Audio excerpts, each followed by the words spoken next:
and praise God for the Holy Ghost.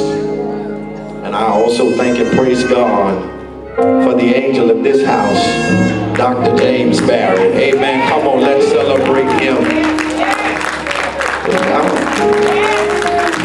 If y'all don't want him, I'll take him. I'm just telling you, I'll take him. Come on, let's celebrate him. Hallelujah. When God gives you a gift, you ought to thank God for the gift that he's given you. Amen. But you can't celebrate him without celebrating his lovely wife, Lady Mary. Come on, thank God for them. Hallelujah. God bless you. God bless you. God bless you. And as I always say, I am excited. I am always elated. I'm always happy to be in Greater 68. I thank you, Greater 68, for having me. Amen. I understand that you could have had any other preacher and you could have asked any other preacher, but I thank God for you extending the invitation to me. Amen. Amen. Thank you so much. But I am also happy to have my wife with me. I love her, y'all. I love my baby. I can say this, you know, it ain't always been peaches and cream. And if you be honest, it ain't always been peaches and cream in your house. Amen. But I thank God because, amen, out of it not being peaches and cream, God made it what it was supposed to be. Come on, somebody. And I love her. Amen. And my two babies. Amen. Amen. On last night, God instructed me to deal with Genesis 37, and we talked about the plot and how Joseph's brothers actually plotted against him, but in the midst of plotting against him, they actually threw him in a pit, and in the midst of throwing him in a pit, we dealt with how sometimes we got to be careful of how we share our visions or our dreams with others. Come on, somebody. But not only did we talk about that, but we also dealt with how some people that are connected to us can be harmful to us. Come on, somebody.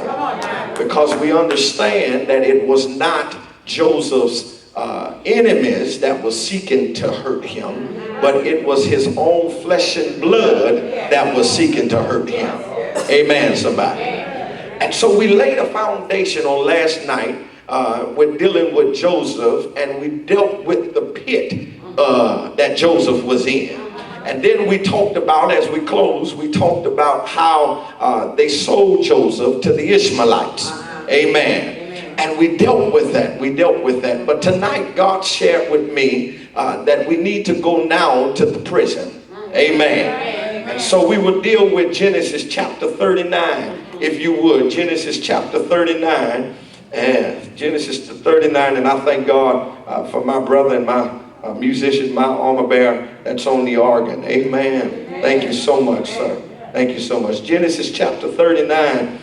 Amen. And I promise you, there's a word that God has implanted in me, and I want to implant it in your spirits tonight. Amen. Genesis chapter 39, and it says that Joseph was brought down to Egypt, and Potiphar, an officer of Pharaoh, captain of the guard, an Egyptian, bought him of the hands of the Ishmaelites, which had brought him down thither. And the Lord was with Joseph. Y'all see that, huh? And he was a prosperous man, and he was in the house of his master, the Egyptian. Y'all see that, huh? Jump down to verse 8. But he refused and said unto his master's wife, Behold, my master would it not, what is with me in the house, and he have committed all that he have to my hand. Y'all see that, huh? Jump down to verse 14. That she called unto the men of her house and spake unto them, saying, See, he hath brought in a Hebrew unto us to mock us. he came in unto me to lie with me, and I cried with a loud voice. Verse 20. And Joseph's master took him and put him into the prison, a place where the king's prisoners were bound.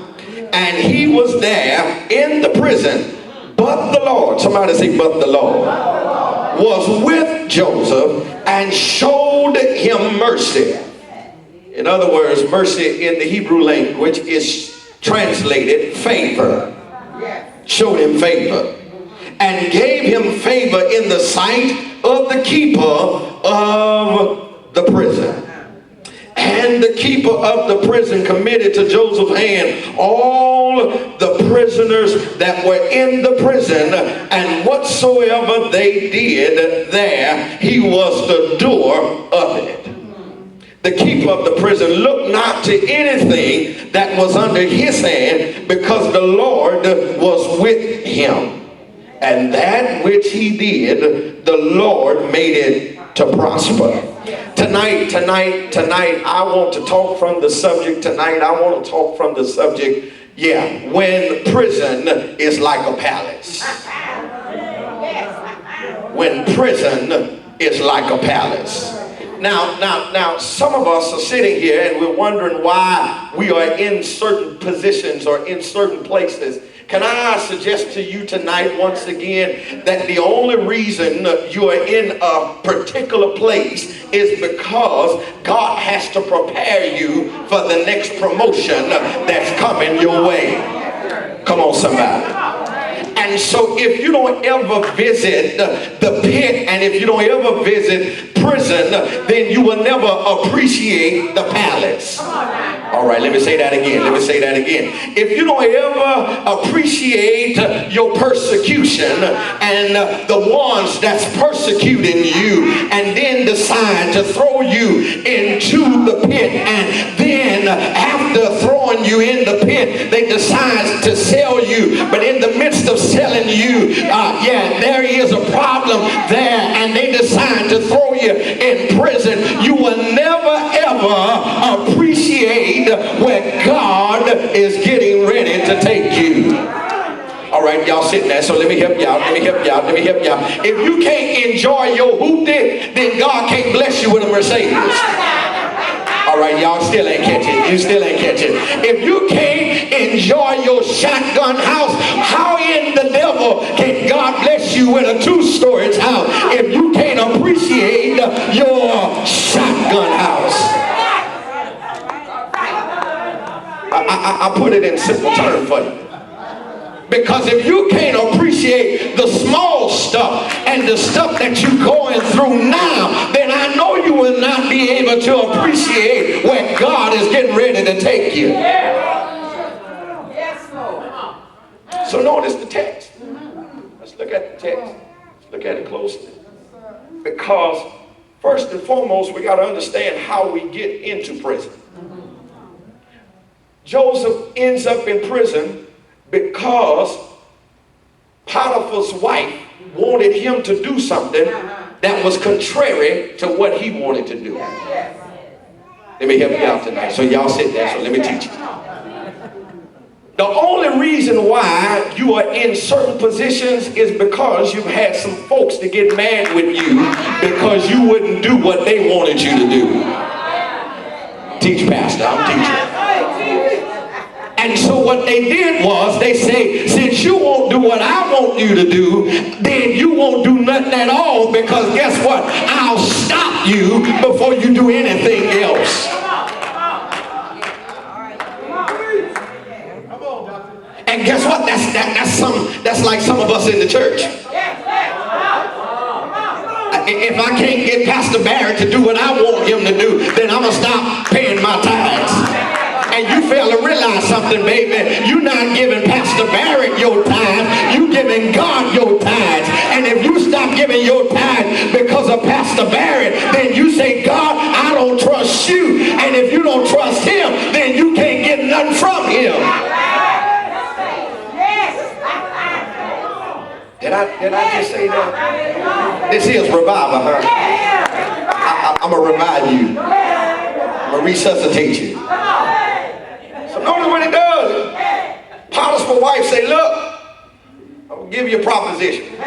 You do what I say do, you do what I ask you, and I got children in here and I won't go there. That's right. And so Joseph say, look, no, I will not, because guess what? I respect the authority that's in place. Boy, that was tight right there. So let me stop once again, because I got something else for you. You got to learn how to respect the authority that God has placed. And that's in position. Okay, y'all. Okay, so I know Greater 68, the deacon's not fighting the pastor, but since I'm on YouTube, let me just say this. If you is a deacon and you decide that you don't know how to respect the authority, which is the pastor that God has given, then you are out of place, because you got to learn how to respect the authority that God has given.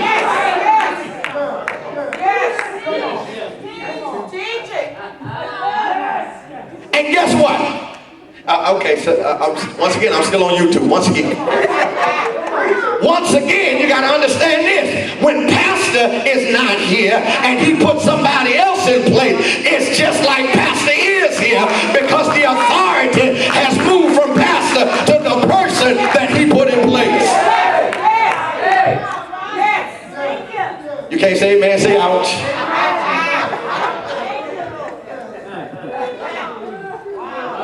This is revival. I'm teaching. Somebody say he teaching.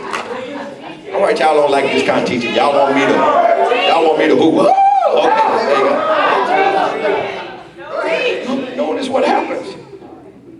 Joseph says, look, I'm not going to do what you want me to do because it's contrary. He said, but this is what I will do. I will respect the authority because I have a relationship with the authority. But not only do I have a relationship with the authority, I respect the authority. And because I have a relationship with the authority, and because I respect the authority, I will never put myself in jeopardy of being rejected by the authority. Okay, y'all don't like that. So let me help y'all again. Preachers, if you got a relationship with your pastor, it's not for you to get out of place with your pastor, because guess what? It's your pastor that can rebuke you and reject you from doing what you do. Y'all don't like this teaching. I'm teaching. Joseph says, Genesis chapter 39, come on, let's read it. He says, I respect the authority. So because he did not do what Potiphar's wife wanted him to do, notice what she does. She decides to go lie on him. Can I say this to you tonight? Let me stop and put my kickstand down right there. Let me help you out tonight, because this is just like some folks in the church. If they can't get you to roll with them against the pastor, they will go to the pastor and lie on you, because you wouldn't do what they wanted you to do. Preacher, I'm trying. There ain't nobody helping me. Yeah. If you got some folks, if you got some folks that are mad with you because you wouldn't do what they wanted you to do, don't you stop being who you are. You continue to be who you are, because God is going to handle them, and God will also handle you if you step out of place with him. Come on, somebody. So this is what you got to learn. You got to learn, guess what? I am going to do what God says do, regardless if you like it or not.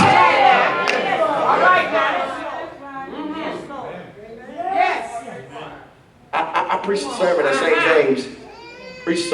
James. Dr. Barrett, I preached a sermon, and my sermon title was Stay in Your Lane. And this is the problem with some of us. We don't know how to stay in our lane. Yeah, preach, I'm trying. We don't know how to stay in our lane. We want to be the pastor when God called us a pew member. We want to be a deacon, and we don't even know how to speak to our own wife. Preacher, I'm trying. We trying to be a door greeter, and we got a nasty attitude. If somebody say hello, we help me here, God. We frowned up, and we talking about everybody instead of doing what God told us to do. Got to learn to stay in your lane. Everybody the Lord ain't called to preach. And there's some preachers, YouTube, there's some preachers, there's some preachers that need to go back and say, Lord, did you really call me? Just because Alex say, the Lord say you gonna preach, doesn't mean that you're supposed to stand behind a pulpit and preach. Oh, I'm digging too deep in this.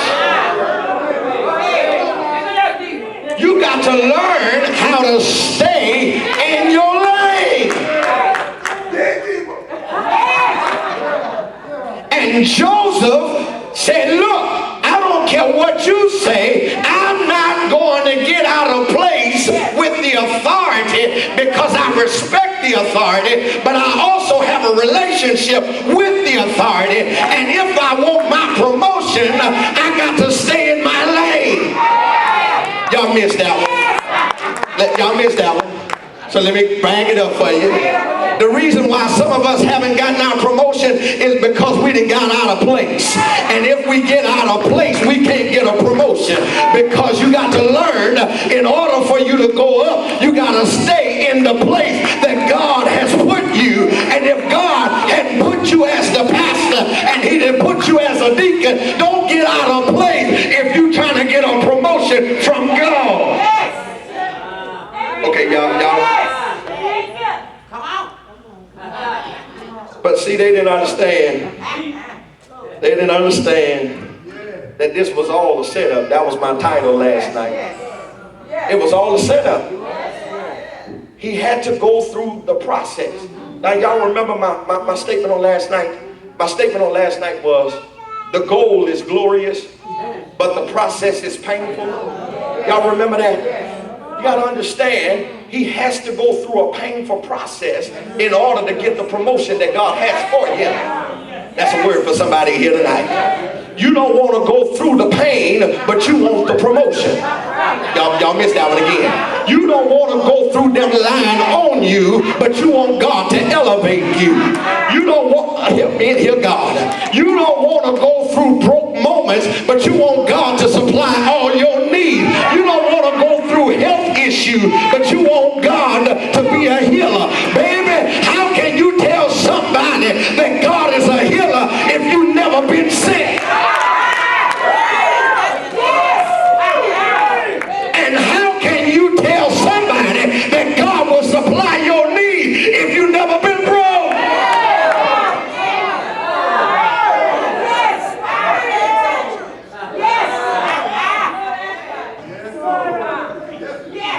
You can't say what God is going to do if you ain't never been in the place for God to do it.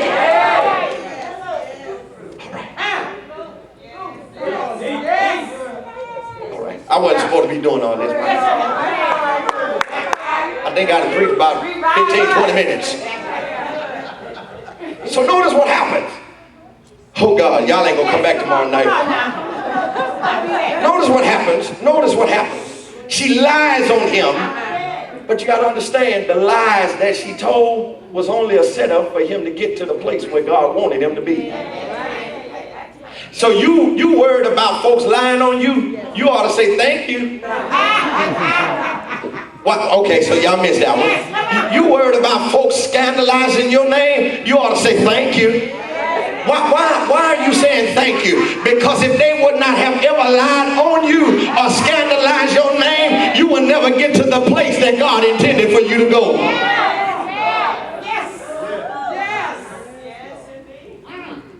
You know what happened? She lied, and she went and told some other folks so that they can get Joseph. That's just like some folks. All right, I ain't gonna dig that. That's just like some folks. You can't handle it by yourself, so you go get some other folks that's just like you. Oh, y'all ain't liking me tonight. Preach, yeah. My mama would say, she sit back there too. My mama would say, birds of a feather flock together. I wonder why some folks hang with whoremongers. Then I started to look at it and I say, well, they are whoremongers as well. So birds of a feather. I was wondering why liars always stuck together, Pastor. Then I looked at them and I said, oh, they are a liar. And guess what? Then I started wondering, birds of a feather flock together. I was wondering why messy folks in the church always was able to connect with other messy folk in the church. Then I looked at them and I said, guess what? All of them messy. So guess what? Birds of a feather.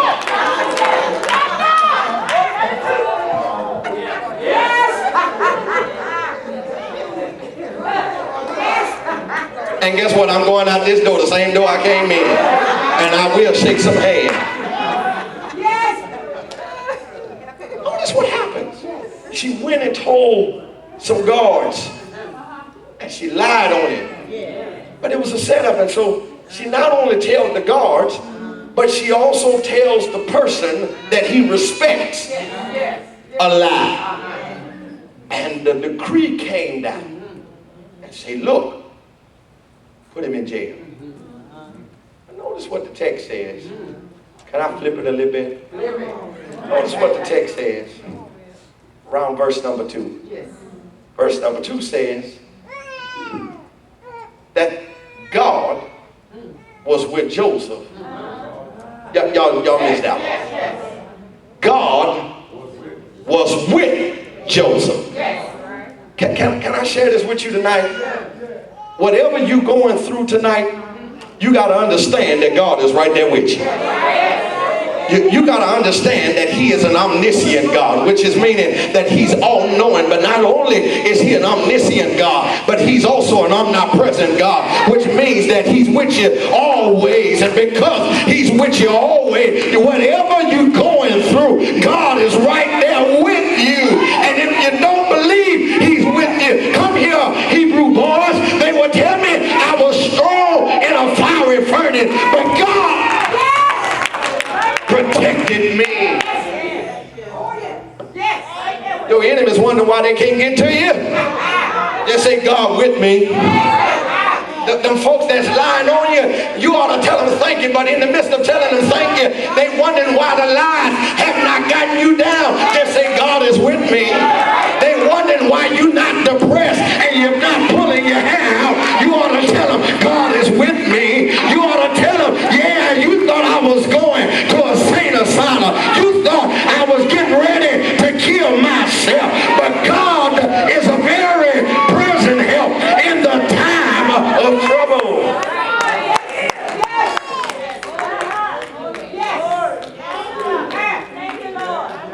He's with me. I mean, why I can actually raise my head when it ought to be down is because God is with me. You can call it arrogance, but I can call it confidence. And the confidence is this: I know that God has started something in me, and because he started something in me, he's going to complete it until the day of redemption.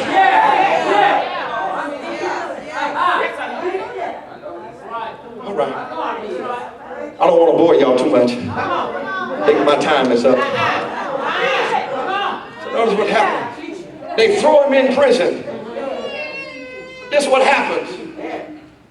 He was in prison, but instead of him being in prison, he was being treated like he was in the palace. Y'all missed that one. Y'all missed that one. Let me help you out again. Let me help you out again. Instead of him being in prison, he was literally in prison. Literally, he was in prison. Y'all know in prison, they don't treat you like you ought to be treated. You don't sleep on the fine of the finest. Y'all know that, huh? You know that you don't get people to serve you like you ought to be served in prison. Y'all know that, huh? Y'all looking at me strange. Y'all know that, huh? You know you only in our day and time you only get at least 3 meals and a cot and that's it. But here it is. He got people coming to him asking him what can they do for him instead of him asking them what can he do for them. Y'all missing me in here. What are you trying to say, Bishop? What I'm trying to get you to understand, when God gets ready to promote you, he will allow you to go to prison, but he will allow you to get prepared for the next place that God is getting ready to take you.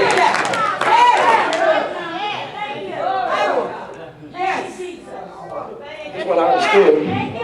That's what I understood. And staying with the text and contextual. This is what I understood. In order for him to go to prison and be treated like he was in the palace. This is what I understood text. In 37, he had a dream. The dream was, I'm going to the palace. Come on, somebody. Y'all ain't helping me. In 37, Genesis 37, he had a dream that he was going to reign over them and he was going to be in the palace. The prison was only a temporary place for him to go to the palace. Y'all missing me. Y'all missing me.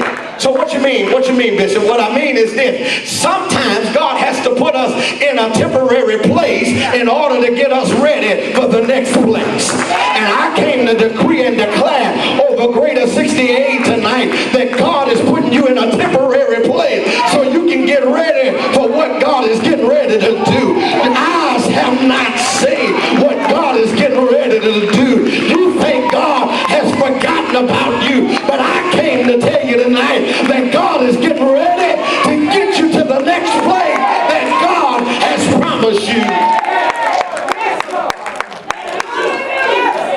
High five your neighbor and say, neighbor, it's only temporary. Yeah, look at your neighbor and say, neighbor, it's only temporary. Look at your neighbor and say, neighbor, it's only temporary. Y'all ain't helping me. Look at your neighbor and say, neighbor, it's only temporary. I've been having problems in my house, but it's only temporary. I've been having problems with my finances, but I came tonight to tell you that it's only temporary. I've been having problems in my body and health issues after health issue, but I came to tell you that it's only temporary. High five your neighbor and say, neighbor, weeping may endure for a night, but joy gonna come in the morning. And you got to understand that midnight is only temporary. Yes, it is, because when 60 seconds come, midnight is over with, because it becomes 12:01, and because it comes 12:01, midnight is over with, and morning has begun. And I came tonight to tell you that your morning is getting ready to start. You getting ready to go to the next place. You getting ready to get what God has for you. Stop worrying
ma'am, come here.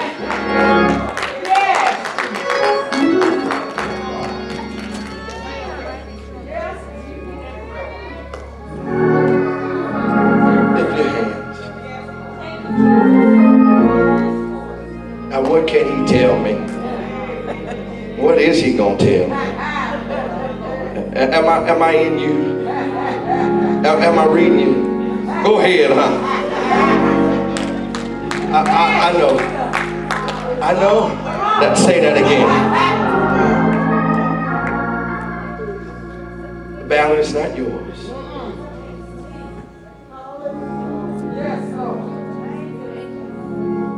The battle is not yours.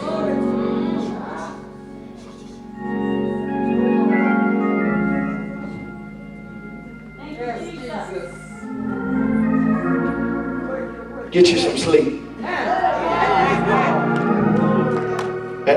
Am I talking to you? Am I talking to you? Get you some sleep.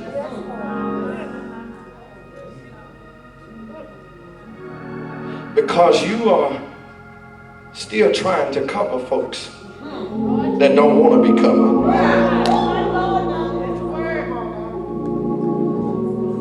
Am I?